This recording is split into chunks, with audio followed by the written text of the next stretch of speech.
Good morning friends.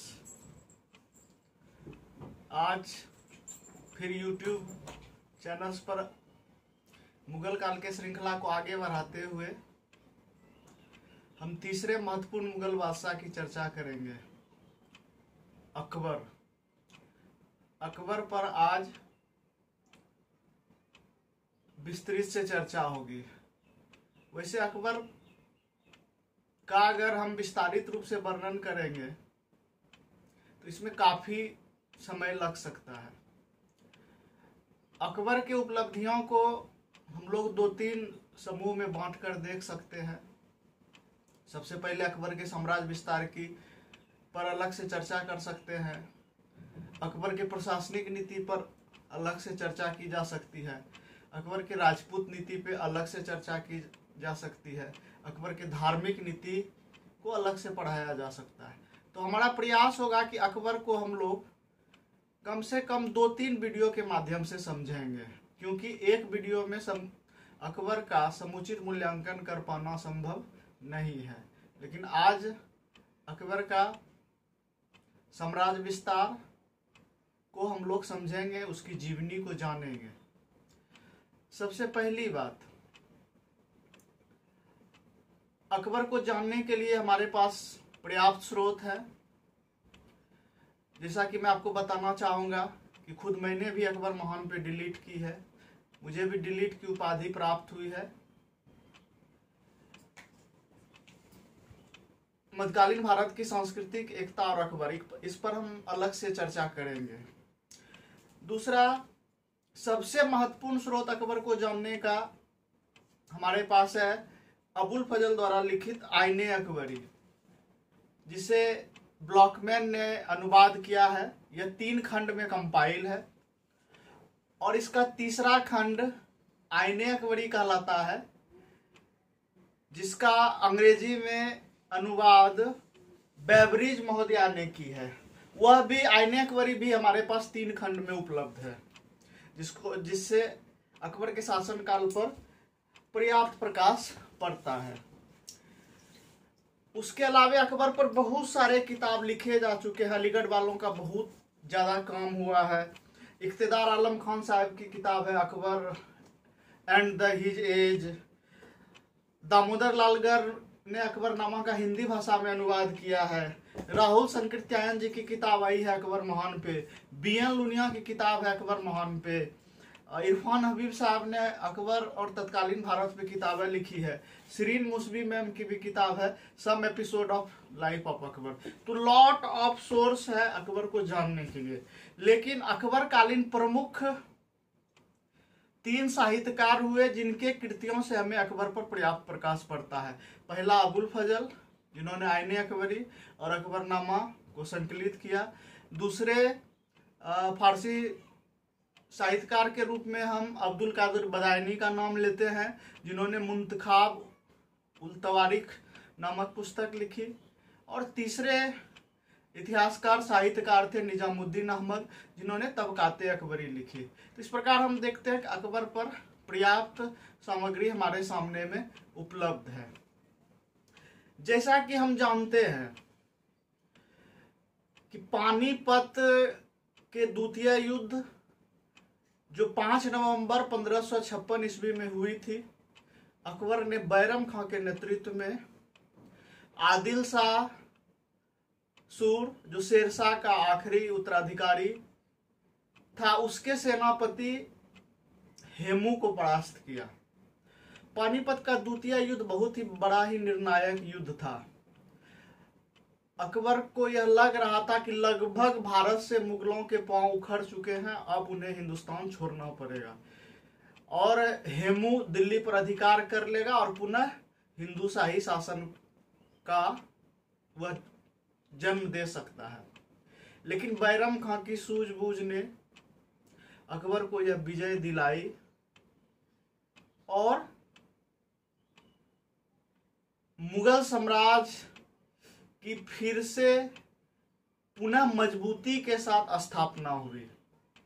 Panipat के द्वितीय युद्ध के बाद 14 फरवरी 1556 ईस्वी को पंजाब के कलानौर में अकबर ने अपना राज्याभिषेक जलालुद्दीन मोहम्मद अकबर के नाम से करवाया।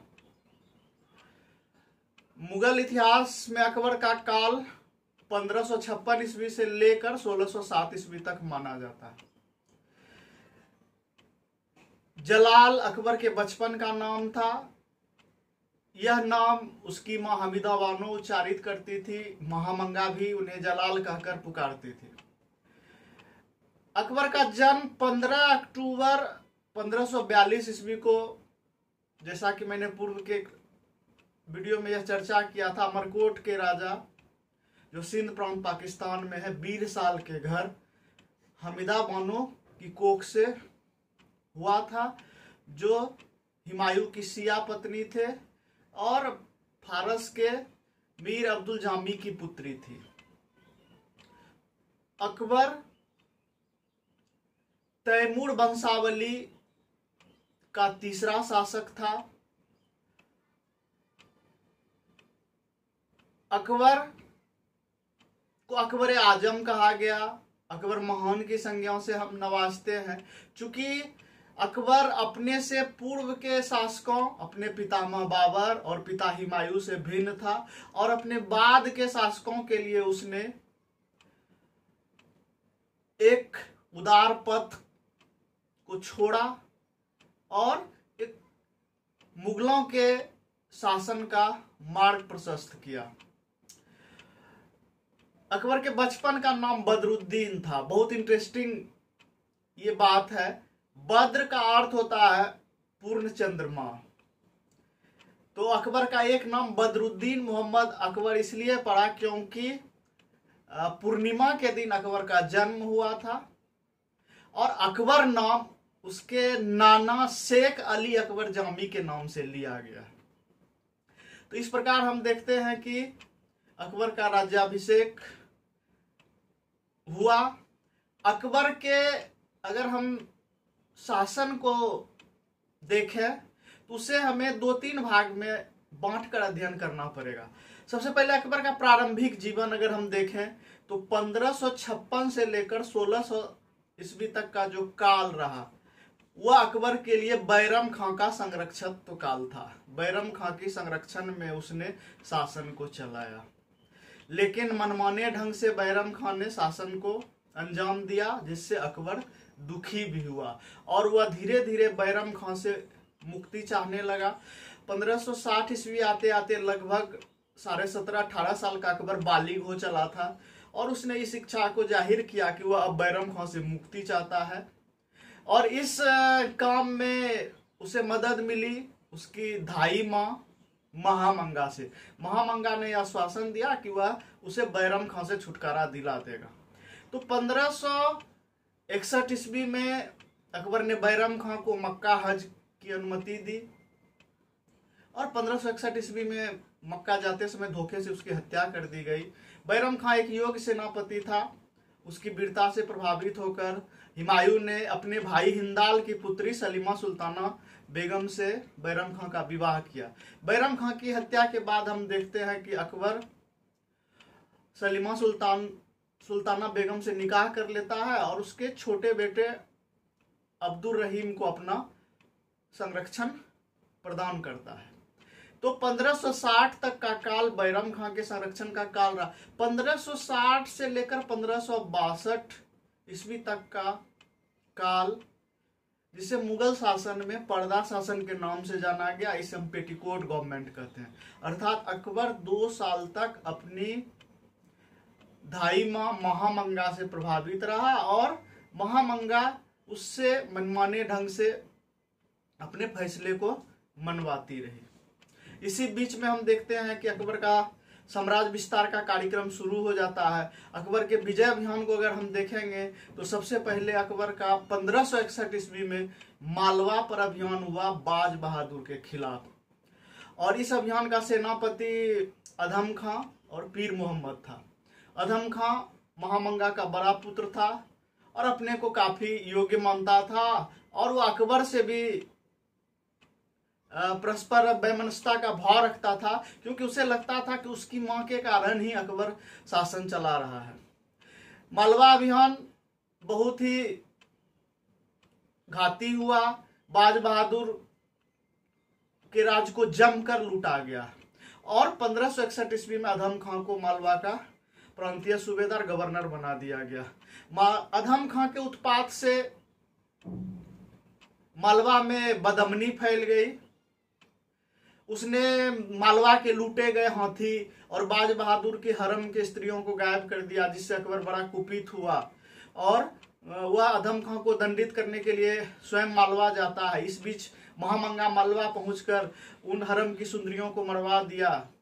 इस तरह से अधम खां को महामंगा के प्रभाव के कारण माफी मिली, लेकिन उसकी धृष्टता तो तब हुई जब वह नंगी तलवार लेकर शाही हरम में घुस गया और शमसुद्दीन अटका खां साहब की उन्होंने हत्या कर दी, जिसके कारण अकबर कुपित होकर उसे छत से फेंकवाकर मरवा दिया। पुत्र वियोग में महामंगा भी थोड़े दिनों के बाद चल बसी। इस तरह से पर्दा शासन का अंत हुआ और मां बेटे के प्रभाव से अकबर मुक्त हुआ। 1562 ईस्वी में अकबर का चुनार अभियान हुआ। अब्दुल्ला खां ने अफगानों को परास्त किया। अफगान शक्ति धीरे धीरे समाप्त हो गई। 1564 ईस्वी में अकबर ने गोंडवाना पे चढ़ाई की। वहां का शासक वीर नारायण नवालिक था और रानी दुर्गावती युद्ध भूमि में लड़ते हुए आसफ खां के हाथों मारी गई। इस अभियान का नेतृत्व आसफ खां ने किया। 1562 ईस्वी में आमेर ने अकबर की अधीनता स्वीकार की। आमेर के राजा भारमल ने अपनी पुत्री, मैं जोधा तो नहीं कहूंगा, बाई हरका का विवाह अकबर से प्रस्तावित किया और आग्रह किया कि आप हमारी पुत्री से विवाह कर लें। यह एक निर्णायक मोड़ था जब अकबर के रानीवास में प्रथम राजपूत स्त्री उसकी पत्नी के रूप में आती है। इसकी भी बहुत बड़ी ट्रेजेडी है। सरफुद्दीन से आतंकित होकर भारमल ने अकबर से आग्रह किया कि आप मेरी पुत्री को स्वीकार कर लें और इस तरह से दोनों का विवाह हुआ और जोधा बाई तो फिर हम नहीं कहेंगे, बाई हरका मुगल हरम में आ गई। 1562 ईस्वी में हम देखते हैं कि अकबर ने मेरता पर चढ़ाई किया, जयमल को पराजित किया गया। इस अभियान का नेतृत्व सरफुद्दीन ने किया, जो अकबर का बहनोई था। उसकी सौतेली बहन बख्शी बानो का पति था। 1568 ईस्वी में मेवाड़ अभियान होता है। मेवाड़ में राणा उदय सिंह ने मुगलों को कड़ी टक्कर दी। उदय सिंह के बाद हम देखते हैं कि महाराणा प्रताप ने भी मुगलों के छक्के छुड़ा दिए और इस अभियान का नेतृत्व क्रम से अकबर कभी स्वयं करता है, कभी मानसिंह को भेजा गया, कभी आसफ खां को भेजा गया। इस कड़ी में मेवाड़ के साथ मुगलों की ऐतिहासिक लड़ाई होती है, जिसे हम हल्दी घाटी का युद्ध कहते हैं। हल्दी घाटी का युद्ध 18 जून 1576 ईस्वी को लड़ा गया था। यह बहुत ही निर्णायक युद्ध था। इस युद्ध में को ना अकबर जीत सका, ना इस युद्ध में राणा हारे। यह युद्ध महाभारत के तरह विनाशकारी सिद्ध हुआ क्योंकि काफी संख्या में लोग मारे गए। हल्दी घाटी का युद्ध राजपूतों के लिए कलंक का दिन था क्योंकि मरने वाले भी राजपूत थे, मारने वाले भी राजपूत थे। एक तरफ भाई लड़ रहा था, एक तरफ पिता लड़ रहा था, एक तरफ पुत्र लड़ रहा था और सभी एक दूसरे के खून के प्यासे थे। यही अकबर के राजपूत नीति की सफलता थी कि किस प्रकार राजपूत के खिलाफ राजपूत लड़ रहे थे। और सबसे इंटरेस्टिंग बात यह है कि अकबर का सेनापति राजा मान सिंह था और महाराणा प्रताप का सेनापति हकीम खां सूर था। यहाँ भी देखिए क्या सौहार्द हमें देखने को मिल रहा है। और युद्ध भूमि से दूर हटकर दूसरे सेनापति आसफ खां कहे लगा रहे थे कि देखो इन काफिरों को आज एक दूसरे के खून के प्यासे हैं। इसीलिए मैंने कहा कि हल्दी घाटी की लड़ाई ये राजपूतों के लिए कलंक का दिन था। अकबर मेवाड़ को नहीं जीत सका। अकबर मेवाड़ विजय का स्वप्न दिल में लिए कब्र में दफन हो गया। बाद में अकबर की मृत्यु के बाद 1608 ईस्वी में महाराणा प्रताप के उत्तराधिकारी अमर सिंह ने जहांगीर के दरबार में जाकर संधि कर ली और उसे बड़ा मनसबदार बना दिया गया। इस प्रकार अकबर मेवाड़ को नहीं जीत सका। 1576 ईस्वी में रणथंभौर अभियान हुआ सुरजनहारा के खिलाफ, जिसमें मुगल सेनापति भगवान दास थे। शायद रणथंभौर से भी अकबर का वैवाहिक संबंध हुआ था। 1569 ईस्वी में अकबर का कालिंजर अभियान हुआ।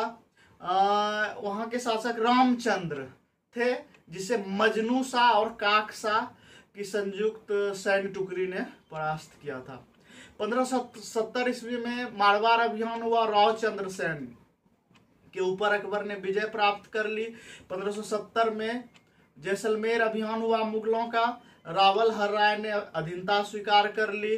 1571 में मुजफ्फर खां के नेतृत्व में गुजरात विजय हुआ। और इस प्रकार मुगलों का साम्राज्य विस्तार बड़ी तेजी से हो रहा था। इसी क्रम में 1574 से लेकर 1576 ईस्वी में मुगलों का बिहार और उड़ीसा अभियान हुआ, दौलत खान और मुनीम खां के नेतृत्व में। अकबर पहला शासक था जिसने 1576 ईस्वी में बिहार को एक अलग सूबा के रूप में मान्यता दी। तो हम कह सकते हैं कि बिहार राज्य को प्रथम सूबा घोषित करने वाला शासक मुगल सम्राट था। 1581 ईस्वी में अकबर ने काबुल पर अधिकार कर लिया। वहां हकीम मिर्जा को परास्त किया गया। मानसिंह और अकबर ने यह सैन्य अभियान को नेतृत्व किया था। 1586 ईस्वी में कश्मीर पर अकबर ने अभियान किया। याकूब खां और यूसुफ खां के विरुद्ध मानसिंह और कासिम खान ने अभियान किया था। 1591 ईस्वी में अकबर ने सिंध अभियान किया। अब्दुल रहीम खाना के नेतृत्व में जानी बेग को हराया गया। 1590-91 ईस्वी में मुगलों का उड़ीसा अभियान हुआ। निसार खां को परास्त किया गया और इस सेना का नेतृत्व राजा मान सिंह ने किया था। मान सिंह के नेतृत्व में उड़ीसा फतह हुआ था। इसी क्रम में मान सिंह का बिहार पदार्पण हुआ। साहबगंज के राजमहल फोर्ट को उसने बंगाल की राजधानी बनाई। उसने आसपास के इलाकों में अपने वैवाहिक संबंध को जोड़ा। बगल में जमुई गिद्धौर स्टेट में अपने भाई का वह विवाह करता है। और जब बाद में मान सिंह बिहार बंगाल उड़ीसा का गवर्नर बना तो उसका बेटा जगत सिंह पटना का गवर्नर था। 1595 ईस्वी में अकबर ने बलूचिस्तान अभियान किया। पन्नी अफगान को मीर मासूम ने परास्त किया। 1595 ईस्वी में अकबर का कंधार अभियान हुआ। मुजफ्फर हुसैन परास्त हुआ। शाह बेग के नेतृत्व में मुगल सेना ने कंधार फतह किया। इस प्रकार हम देखते हैं कि अकबर ने संपूर्ण उत्तर भारत को रौंद डाला। दक्षिण भारत में भी अकबर के विजय अभियान हुए। 4 प्रमुख विजय अभियान दक्षिण भारत में। सबसे पहला 1591 में खानदेश को जीता अली खान। खानदेश को अकबर ने नाम बदलकर धनदेशा रखा था। तो शायद दक्षिण भारत का पहला अभियान खानदेश अभियान था। दौलताबाद हम लोग जान रहे हैं, चांद बीबी अहमदनगर, उनके विरुद्ध 1599 ईस्वी में अभियान हुआ था। शहजादा मुराद अब्दुल रहीम खाना और बाद में अकबर ने भी अभियान किया था। अहमदनगर की चांद बीबी परास्त हुई 1600 ईस्वी में पूरी तरह से। बहादुर शाह जो नवालिक था उसके शासन का अंत हुआ। अकबर का सबसे अंतिम अभियान उसके जीवन का असीरगढ़ का अभियान था।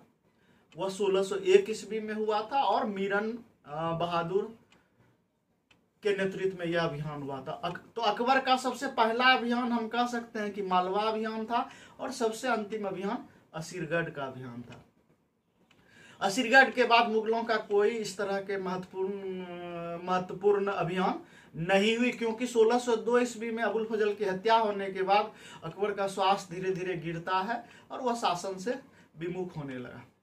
अब हम अकबर के प्रमुख कार्यों को अगर हम देखेंगे एक नज़र से तो हम देख सकते हैं कि 1562 ईस्वी में अकबर को पर्दा शासन अर्थात हरम दल से मुक्ति मिली।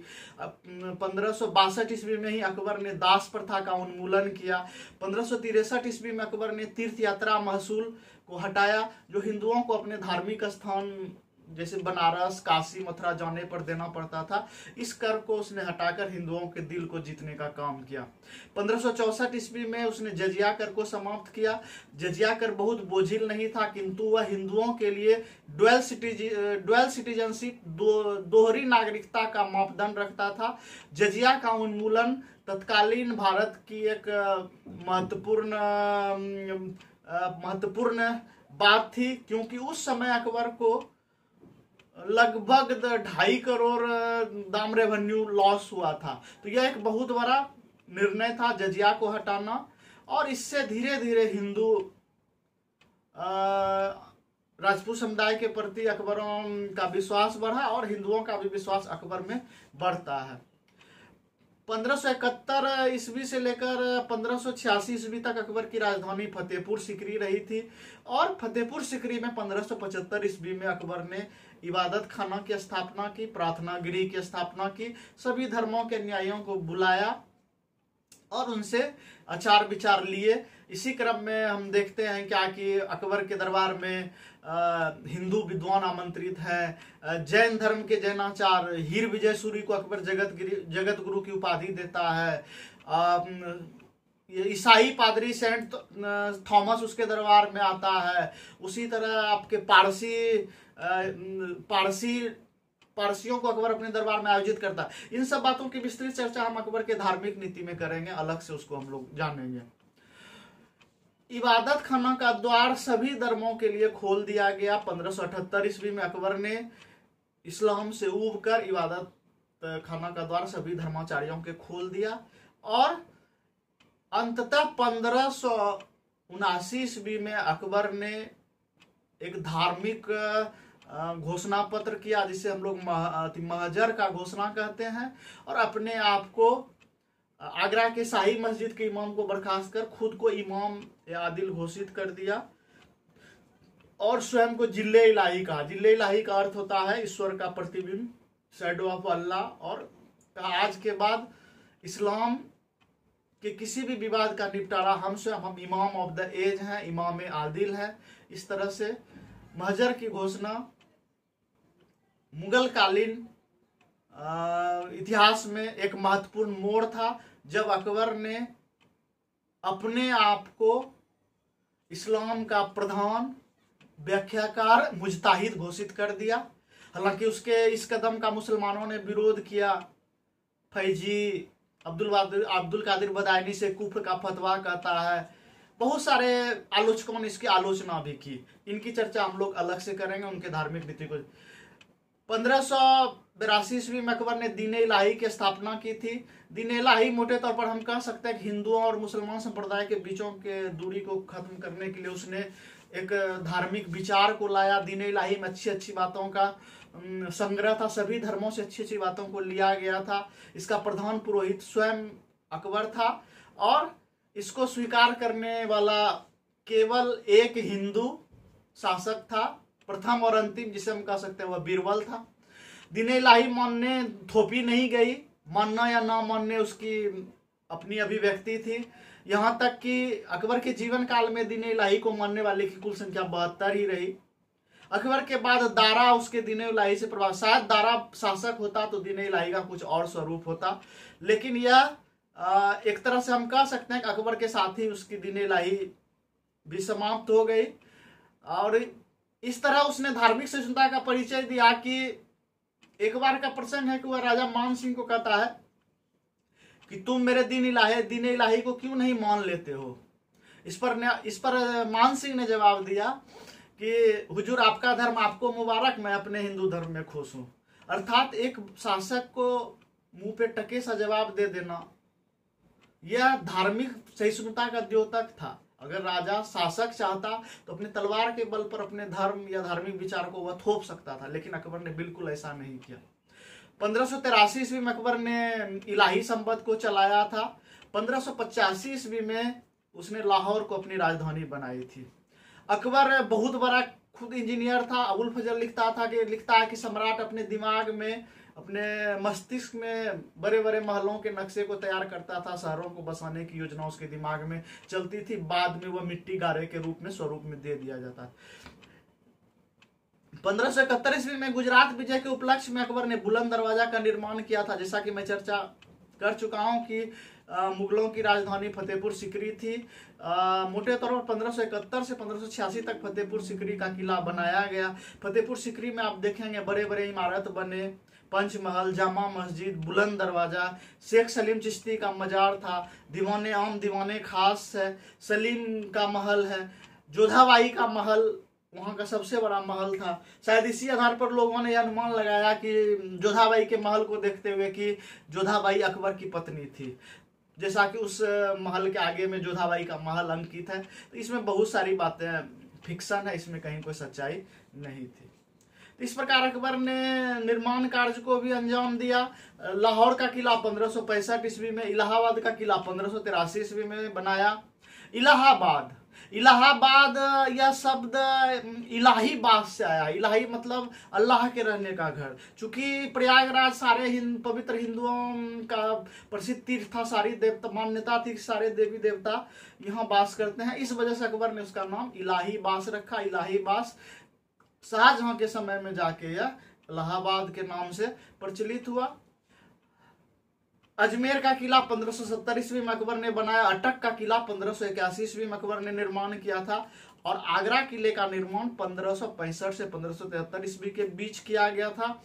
आगरे के किले में उसने राजपूतों के वीरता को सम्मानित किया। अभी भी आप जाएंगे तो आगरे के किले के एक द्वार का नाम अमर सिंह द्वार है। आगरे के किले के अंदर में आप देखेंगे कि जयमल और पत्ता की प्रतिमा लगी हुई है। वही जयमल है जो मेड़ता के युद्ध में लड़ते लड़ते मारा गया, वही पत्ता था जो हल्दी घाटी के युद्ध में लड़ते हुए मारा गया।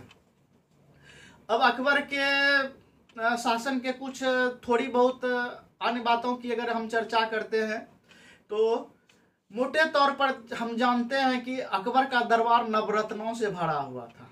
उसके 9 नवरत्न थे। उसमें पहले नवरत्न के रूप में मैं शेख अबुल फजल का नाम लेता हूं। मैंने बताया कि वो राजकवि थे, आईने अकबरी अकबरनामा की उन्होंने रचयिता की। दूसरे नवरत्न के रूप में फैजी था जो अबुल फजल का बड़ा भाई था। वस्तुतः अबुल फजल और फैजी अकबर के शिक्षक अब्दुल लतीफ के 2 पुत्र थे। इस वजह से उसे अकबर के दिल में जगह मिली, उसे नवरत्नों में स्थान मिला। तीसरे नवरत्न के रूप में मियां तानसेन का नाम आता है। मियां तानसेन बड़े संगीतज्ञ थे और बहुत सारे उन्होंने राग गायन का आविष्कार किया। उन्होंने राग मल्हार, राग मियां की तोरी, बहुत सारे गायन शैली का जन्मदाता मियां तानसेन को माना जाता है। चौथे नवरत्न के रूप में राजा टोडरमल थे। टोडरमल जिन्होंने आईने दहसाला को लाया था 1500 से। आईने दहसाला 10 साल के लिए स्थायी बंदोबस्त था जो 10 साल के अनुमानित कृषि उपज को लगान के रूप में स्वीकार किया गया। बाद में इस आईने दहसाला से प्रभावित होकर ही हम देखते हैं कि लॉर्ड कॉर्नवालिस ने स्थायी बंदोबस्त को लाया था और अंजाम दिया। 5वें महत्वपूर्ण नवरत्न में राजा मान सिंह का नाम आता है। अकबर के सबसे बड़े सिपह सालार, रिश्ते में बेटा का साला, खुद का तो साला नहीं कह सकते हैं, और मुगल काल में सर्वोच्च पद को धारण करने वाला सबसे बड़ा राजपूत सरदार था। बड़े बड़े मनसब दिए गए, कभी काबुल की जिम्मेदारी, कभी कंधार की जिम्मेदारी, कभी बिहार, उड़ीसा, बंगाल की जिम्मेदारी। इस तरह मान सिंह बड़े बड़े सैनिक युद्ध अभियानों को नेतृत्व किया था।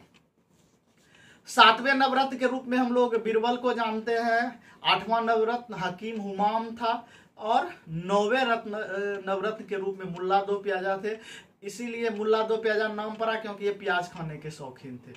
1-2 बात की मैं चर्चा करना चाहूंगा कि यूसुफ जाहियों के विद्रोह को दबाने के क्रम में बीरबल की हत्या हो गई थी और 1602 ईस्वी में शहजादे सलीम के निर्देश पर दक्षिण से आगरा की ओर आने के क्रम में अबुल फजल की हत्या वीर सिंह बुंदेला ने करवा दी। तो अकबर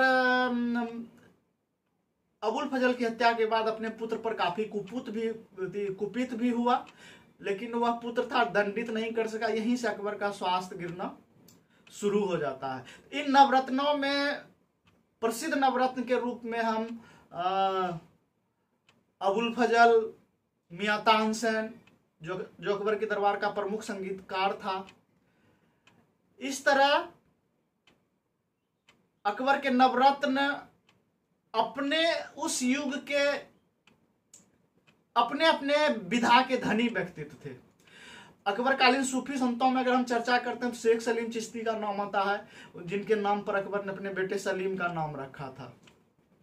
अकबरकालीन प्रसिद्ध अगर हम चित्रकार की चर्चा करें तो अब्दुस समद का नाम आता है। अगर एक तरह से हम देखेंगे, अकबर ने अपने अपने क्षेत्र में जो महत्वपूर्ण व्यक्तित्व थे उनको सम्मानित किया, उनको उपाधि भी थी। जैसे अकबर ने बीरबल के वाक्पटुता से प्रभावित होकर उसको कवि प्रिय की उपाधि दी थी। महाकवि नरहरि को अकबर ने महापात्र की उपाधि दी थी। अब्दुस समद को अकबर ने सीरी कलम की उपाधि दी।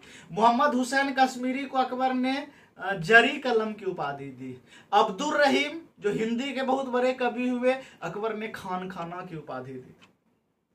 अकबर का काल मोटे तौर पर हम देखते हैं कि स्वर्ण युग कहा जा सकता है। अगर शाहजहां का काल केवल स्थापत्य कला के क्षेत्र में स्वर्ण युग होगा, लेकिन अकबर का काल सभी क्षेत्र में स्वर्ण युग था। मुगलों की राजकीय भाषा फारसी थी, बहुत सारे फारसी में ग्रंथ लिखे। हिंदी साहित्य का भी मुगल काल स्वर्ण युग रहा है। हम देख रहे हैं मलिक मोहम्मद जैसी, अब्दुल रहीम खान खाना, बिहारी, महाकवि बिहारी, इस तरह से सूर तुलसी सभी अकबर के समकालीन थे। खैर हम इन सांस्कृतिक और धार्मिक बातों की चर्चा अगले अथी में। अकबर काल के प्रमुख गायकों को भी हम एक नजर में देख सकते हैं। मैं अपने छात्रों को एक ट्रिक बताना चाहता हूं। बैंड बाजा बारात। बैंड का अर्थात हुआ बैजू, बाजा का अर्थात हुआ, बैंड का मतलब हुआ बैजू बाबरा, बाजा का अर्थात हुआ बाज बहादुर, रा का अर्थ हुआ रामदास, तो का अर्थ हुआ तानसेन। तो बैंड बाजा बारात का अर्थ अकबर के काल के प्रमुख संगीतकार बैजू बावरा, बाज बहादुर, रामदास और मियां तानसेन। अकबर के काल के सर्वोत्कृष्ट चित्रकार में बसावन का नाम आता था। अकबर का संगीत में प्रेम था। स्वयं वह मृदंग बजाने का शौकीन था, जिसे हम पखावज कहते हैं। पखावज अकबर बजाया करता था। खैर इन सारी बातों की चर्चा हम अकबर के धार्मिक और सांस्कृतिक अवदानों में करेंगे अगले क्लास में। अंतिम बात, अकबर की मृत्यु 58 वर्ष के लंबे शासन के पश्चात 25 अक्टूबर 1605 ईस्वी को पेचिश या अतिसार से हो गई, जिसे हम डायरिया कहते हैं। अकबर का मकबरा सिकंदरा में जहांगीर ने बनवाया। यह मकबरा बिना गुंबद वाला मकबरा था और अकबर के कब्र के सिराहने में लिखा हुआ था अल्लाह अकबर, और उसके पैर की ओर लिखा हुआ था जल्ले जलल्लाह, अर्थात इसकी शान में वृद्धि हो। मैं एक बात की चर्चा करना चाहता हूं कि अकबर के मकबरे को औरंगजेब के काल में जाटों के विद्रोह के क्रम में जाट लुटेरा राजा राम बार बार उसको लूटता है। अकबर के कब्र को उसने तोड़ा, उसकी हड्डियां जलाई। खैर इन सारी बातों की चर्चा अभी फिलहाल बेमानी है। तो इस प्रकार अगर अकबर के साम्राज्य विस्तार को अगर हम देखते हैं तो 58 वर्ष के शासनकाल में अकबर ने लगभग संपूर्ण भारत पर अपनी सफलता प्राप्त की, राजपूताना को जीतने का प्रयास किया और एक विशाल साम्राज्य का स्वामी बना। और जिस मुगल साम्राज्य की नींव बाबर ने डाली थी, उस मुगल साम्राज्य को अकबर ने स्थायित्व प्रदान करने का काम किया। अकबर पर शेष चर्चा हम लोग दूसरे वीडियो में करेंगे, जिसमें हम अकबर की प्रशासनिक नीति की चर्चा करेंगे, जिसमें मनसबदारी व्यवस्था होगी, अकबर की भू राजस्व व्यवस्था होगी, उसकी लगान व्यवस्था होगी, उसके प्रशासनिक विभाग की चर्चा होगी, और अकबर के धार्मिक अवदानों की जब चर्चा करेंगे तो उसमें दीने इलाही सुलह कुल की चर्चा होगी। अकबर के द्वारा विभिन्न धार्मिक संप्रदायों को बुलाया जाना, अकबर के दरबार में विभिन्न धर्मों का स्वागत किया जाना, विभिन्न धर्म गुरुओं का आमंत्रण देना, इन सब सारी बातों पर हम अलग से चर्चा करेंगे। नमस्कार। दूसरे दिन हम लोग फिर दूसरे वीडियो में मिलेंगे। नमस्कार।